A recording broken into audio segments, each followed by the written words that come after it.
एक तमाचा मारो तो निकल गए।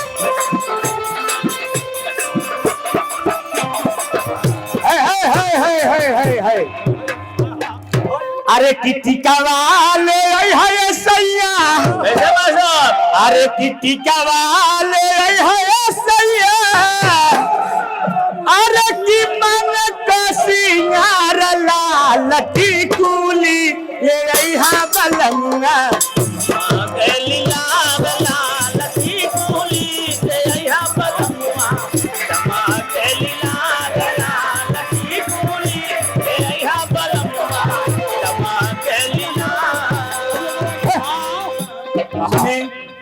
रोज रोज ना क्यों ना चला। आज बड़ा खुशी के बात है कि टीका वाले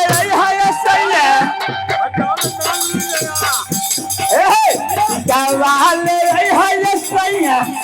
मांगी को सिंगार लाल टिकुली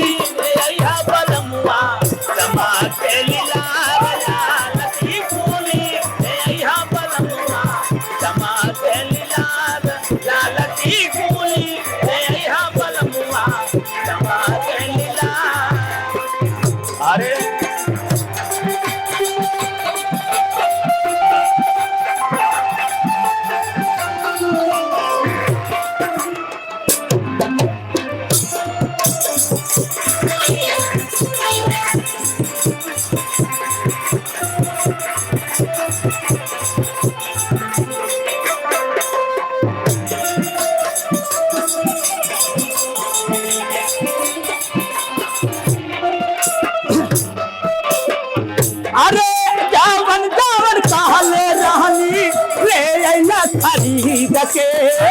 जावन जावन कहले रहनी ले यहाँ खरीद के जावन जावन कहले रहनी ले यहाँ खरीद के। अरे अब भाई का शादी हो नहीं हमें अजाइब हम पहिर के भाई का शादी नहीं हमें अजाइब हम पहिर के भाई का शादी नहीं हमें अजाइब हम पहिर अपने राजा से कहत है आज अपने बलमुआ से कहत है कहत है कि आज हमारे भैया के शादी बा। आ कौना भाव में कहत है भैया अरे हरा वाले बलमुआ हरा वाले बलमुआ अगरे को सिंगार लाल टिकुली ले बलमुआ जमा के लाल लाल टिकुली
कानवा के बाली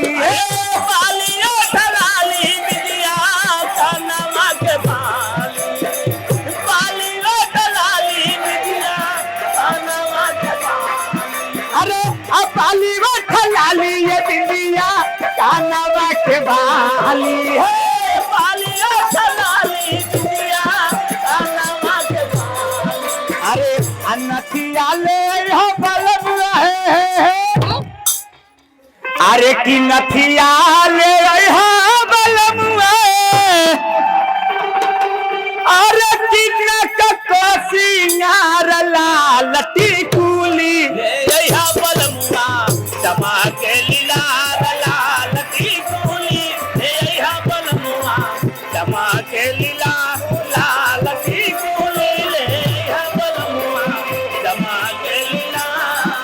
अरे टिकावा ले यहाँ बलमुआ